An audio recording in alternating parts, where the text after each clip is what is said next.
ایک دفعہ ایک آدمی نے میرے اوپر بڑی چڑھائی کی، تم تبلیغ والے منافق ہو، کہتے کچھ ہو کرتے کچھ ہو، تمہارے قول اور فعل میں بہت فرق ہے، بہت۔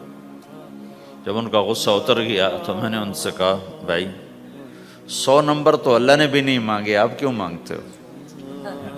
اللہ نے کہا ہے فمن ثقلت موازینہ، جس کی نیکیاں بڑھ جائیں گی گناہ تھوڑے ہوں گے تو پاس کر دوں گا۔ تو 100 نمبر تو اللہ نے بھی نہیں کہا کہ ایک گناہ تیرے کھاتے میں نہیں ہونا چاہیے، 100/100 نمبر لے گا تو جنت دوں گا، نہیں تو ریپٹ مار کے جہنم میں ڈالوں گا۔ تو 100 نمبر تو اللہ بھی نہیں مانگتا، اسے پتہ ہے میرا بندہ کمزور ہے، کبھی گناہ کرے گا کبھی نیکی کرے گا۔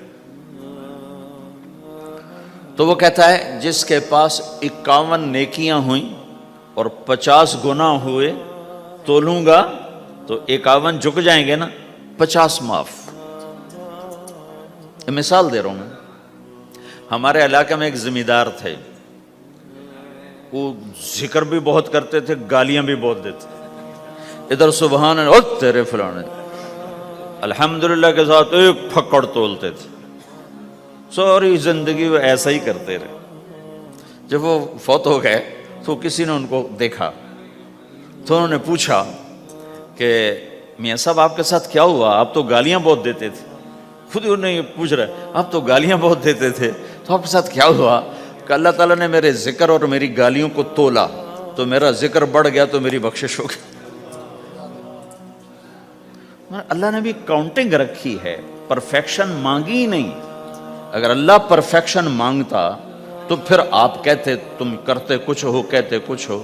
اگر میں کہتا صحیح ہوں تو ایک نیکی تو کر رہا ہوں، اور کرتا نہیں ہوں تو ایک گناہ کر رہا ہوں۔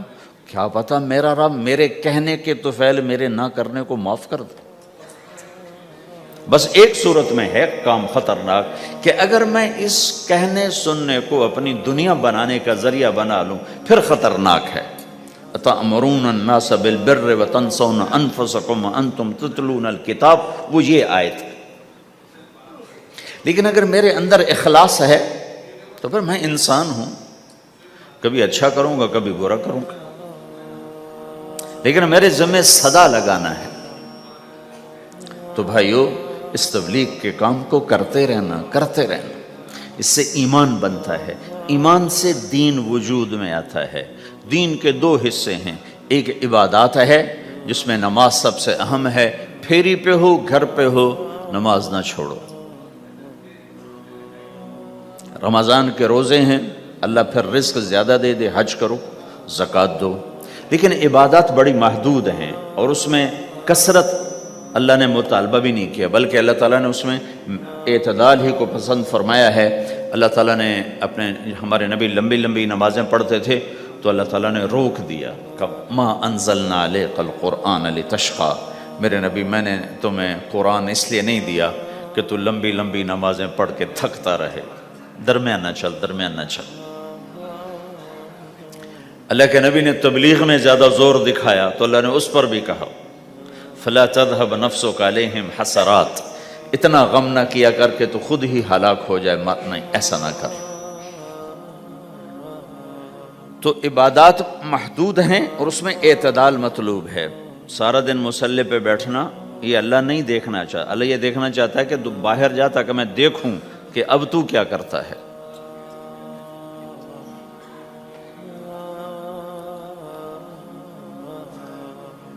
دوسرا حصہ اس کا اخلاقیات ہیں، آپس کی معاشرت ہے۔ دین جو اثر انداز ہوتا ہے وہ معاشرت سے اثر انداز ہوتا ہے، عبادت سے نہیں، عبادات سے نہیں۔ عبادت تو مسجد کے اندر ہے یا مصلی پر گھر کے اندر ہے، روزہ اندر کی چیز ہے، حج بیت اللہ میں ہے، زکوٰۃ مسلمان کو دی جاتی ہے۔ تو دنیا میں دین پھیلنے کے لیے اور اپنوں کو دین کے قریب کرنے کے لیے جو سب سے بڑا عمل ہے وہ بھائیو اچھے اخلاق ہے۔ یہ دوسرا حصہ میں آج بیان کرنا چاہتا ہوں۔ اللہ کے نبی نے فرمایا ایو عرل اسلام اوثق، مجھے بتاؤ اسلام کا سب سے مضبوط عمل کیا ہے؟ تو صحابہ نے کہا الجہاد، یا رسول اللہ جہاد۔ اسلام کا سب سے مضبوط عمل کیا ہے؟ صحابہ نے کہا جہاد، تو آپ نے کہا وَحَسَنٌ وَمَا هُوَ بِهِ، ہاں جہاد بہت اچھا عمل ہے لیکن سب سے بڑا عمل نہیں ہے، سب سے مضبوط عمل نہیں ہے۔ ان کا جی الصلاۃ، نماز، تو ہم نے کہا ہاں وَحَسَنَةٌ وَمَا هِيَ بِهَا، نماز بھی بہت اچھی چیز ہے لیکن وہ نہیں جو میں پوچھ رہا ہوں، سب سے اعلیٰ، سب سے اوپر، سب سے مضبوط نہیں۔ تو انہوں نے کہا جی الحج، حج، تو آپ نے کہا حج بھی بہت اچھا عمل ہے لیکن وہ نہیں جو میں نے پوچھا ہے۔ پھر صحابہ نے کہا جی روزہ، آپ کا روزہ بھی بہت اچھا ہے لیکن وہ نہیں جو میں نے پوچھا ہے۔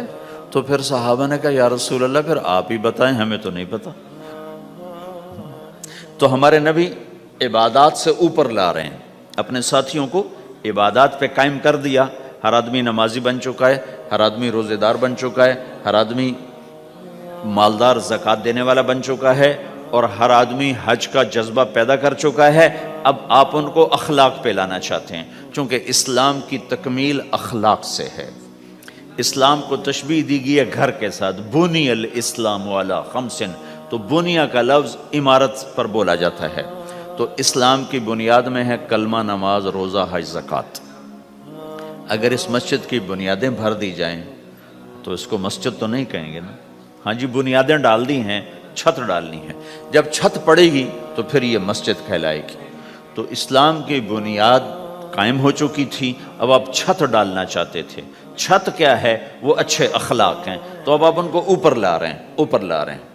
تو آپ نے جب پوچھا تو انہوں نے وہی کہا جو انہوں نے ابھی سیکھا تھا، نماز، روزہ، جہاد، حج، لیکن آپ نے سب کی نفی کر دی، نہیں یہ بھی نہیں، یہ بھی نہیں، یہ بھی نہیں، یہ بھی نہیں۔ اچھا یا رسول اللہ آپ بتائیں، تو آپ نے فرمایا ان اوثق عر الاسلام الحب للہ والبغض للہ، اسلام کا سب سے مضبوط عمل وہ آپس میں اللہ کے لیے محبت کرنا ہے۔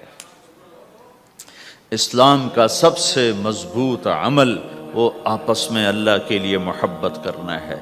اسلام کا سب سے مضبوط عمل وہ محبت ہے، اللہ کے لیے بغض ہے، اللہ کے لیے محبت ہے، یہ اسلام کا سب سے مضبوط عمل ہے۔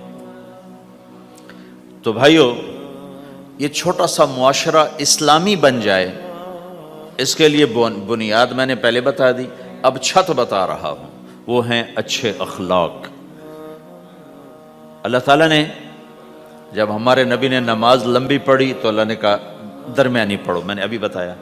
تبلیغ میں دکھ زیادہ جھیلا تو اللہ نے کہا درمیانہ چلو۔ لیکن جب اللہ کے نبی نے اخلاق بلند کیے، اخلاق،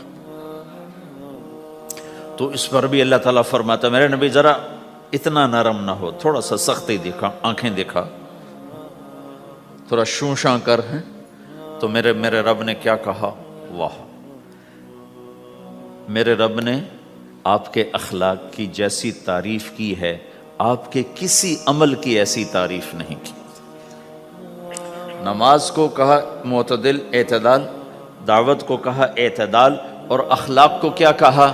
انک لعلی خلق عظیم، اور اس کو طاقت پہنچائی قسم اٹھا کے، نون، پھر قسم اٹھائی قلم کی جو علم کا ذریعہ ہے، والقلم وما یسطرون، مجھے قسم ہے قلم اور اس کی تحریر کی، ما انت بنعمت ربک بمجنون وان لک لاجرا غیر ممنون۔ ان دو آیتوں کو چھوڑ کر اگلی جو آیت آ رہی وانک لعلی خلق عظیم، اے میرے محبوب میں قسم اٹھاتا ہوں قلم اور اس کی تحریر کی، تیرے اخلاق بڑے عالی شان ہیں۔ یہ نہیں کہا تیرے اخلاق بڑے عالی ہیں، انک لعلی، علا، علا کا یہاں بہت عظیم الشان کردار ہے۔ علا یہ بتا رہا ہے کہ اے میرے نبی، جتنے اخلاق تصور کیے جا سکتے ہیں وہ سب تیرے تابع ہو چکے ہیں، اور تو ان پہ سوار ہو چکا ہے، تو ان پہ چھا چکا ہے۔ علا چھا جانے کے لیے ہوتا ہے کہ تمام اخلاق تیرے غلام ہو چکے ہیں۔ ایک دفعہ آپ نے فرمایا اچھے اخلاق 360 قسم ہیں، 360 قسم، 360 صفات کا مجموعہ اچھے اخلاق. کوئی ایک صفت کسی کو مل گئی تو جنت میں چلا جائے گا. تو ابو بکر رضی اللہ عنہ سامنے بیٹھے تھے, کہنے لگے یا رسول اللہ افی منہا شیء, ان 360 میں کوئی میرے اندر بھی کچھ ہے؟ تو آپ نے کہا تیرے اندر سارے کا سارا, کوئی کمی کوئی نہیں, پورے. یہ آپ نے اور کسی کو نہیں کہا, صرف آپ نے یہ ابو بکر سے فرمایا کہ ابو بکر تیرے اندر پورے اخلاق 360. تو بھائیو, آپس کی محبت اور اچھے اخلاق یہ اسلام کا سب سے چوٹی کا سبق ہے, سب سے اعلیٰ درجے کا سبق.